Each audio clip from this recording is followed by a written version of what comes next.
mere broadcast from a location that was never named, and he never tied that broadcast to any single incident of violence, or even someone slapping someone, not to talk of terrorism. He did all this. He didn't lay any evidence. I don't know where this whole verdict can be grounded in law, logic, or facts. We disagree with the judgment vehemently, and we are going to fight it from here onwards until justice is done.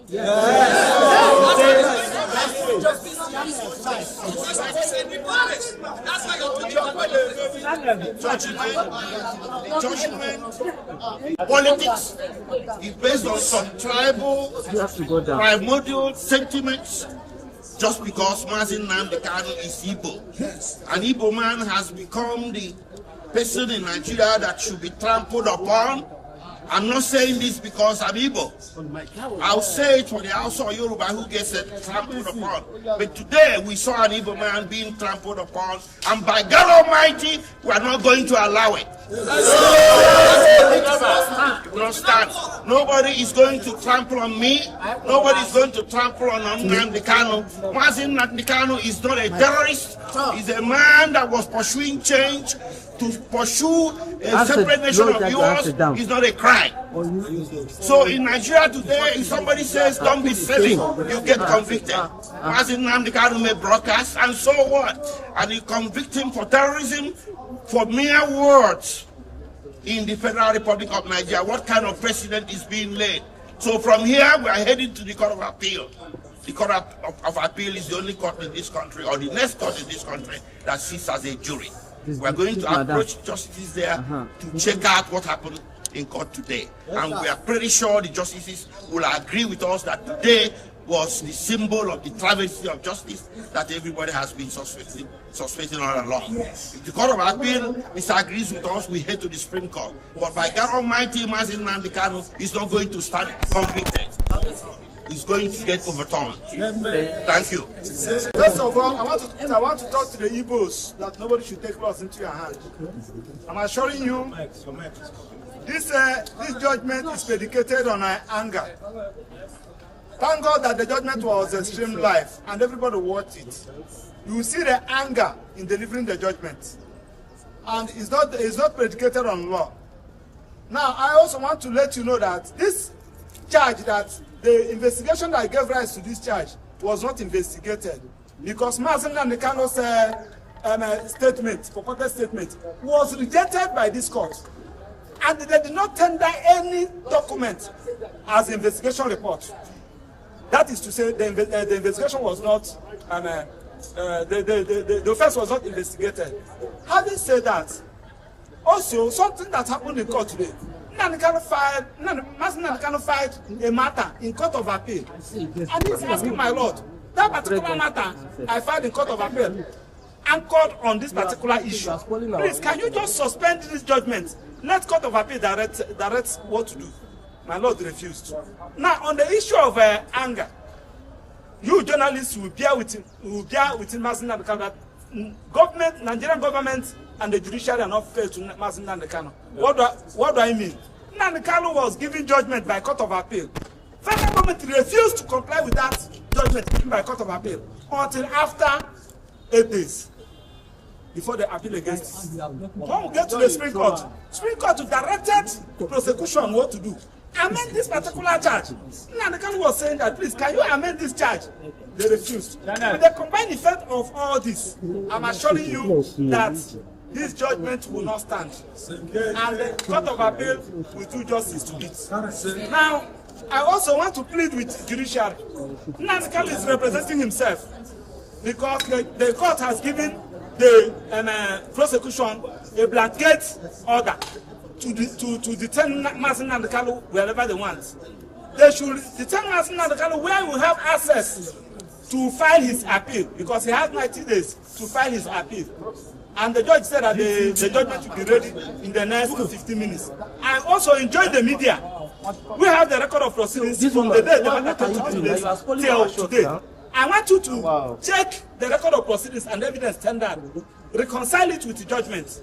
Now you will now see what we are talking about. You are bringing British into this matter, bringing America into this matter. You are now trying to so that the British and America will be against Nnamdi Kanu. Something that was not an issue, that was never tendered, that was never given evidence on, and they are raising the issue. So this is a judgment against the Igbos. This is a judgment against the good people of Southeast, and it's because of Nnamdi Kanu is an evil. You cannot give this kind of judgment to a northern. You cannot give it to a southwestern.